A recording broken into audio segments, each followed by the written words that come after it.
Chicken baka mo, para sa iyo ang video ito. Samahan niyo ako at nang matikman ninyo ang napakasarap na chicken at nagkuumapaw sa flavor.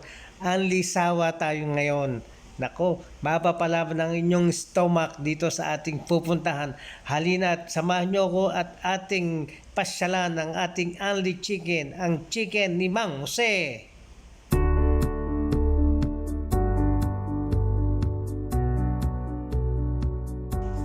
Tayo po ay lalarga na, paanda rin ang motor.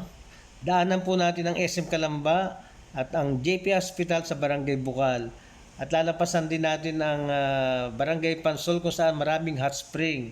Pag nakita nyo naman ang Petron dito sa may bagong kalsada sa bandang kanan, mag-minor-minor na kayo at sa may pagkurba, nadyan ang 7-Eleven. Papasok lang po tayo ng kanto at dire-diretso lang po tayo para marating ang Barangay Masile. Tatawid lang po tayo sa release ng tren at sa di kalayuan sa may bandang kanan matatagpuan na natin yung ating papasyalang kainan.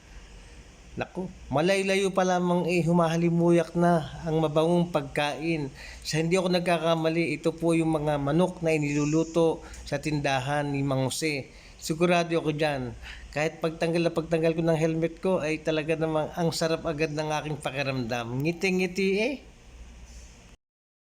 Sabi ko na nga ba nagluluto na ng manok si Mang Jose.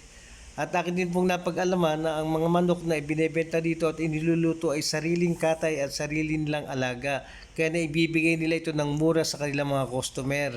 Kaya nakakasiguro tayo na fresh ang kanilang mga karne at mga lutuin sa araw-araw.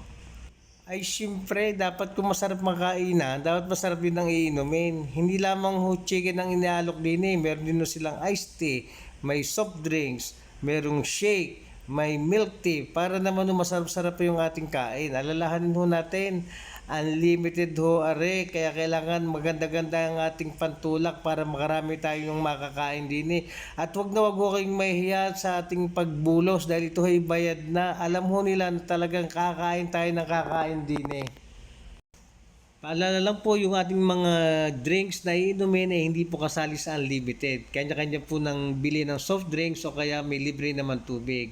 At ang kanilang mga chicken may kasama na rin pong rice. At ito na po yung aking favorite part. Ang sarap naman talaga. Ito po yung garlic parmesan cheese. Isa po sa best seller nila kaya ito yung ating inumpisahan. Naku, ako nag-iisip din paano kaya mauubos sa dami sa halagang 120 pesos. Ay, ewan ko na lang kung hindi bumikil ang inyong tiyan at umusli ang puso. Sabi ko nga, lagi kong binabanggit yan pag ako kinakain sa unlimited. Kaya po, sulit po ang ating ibabayad din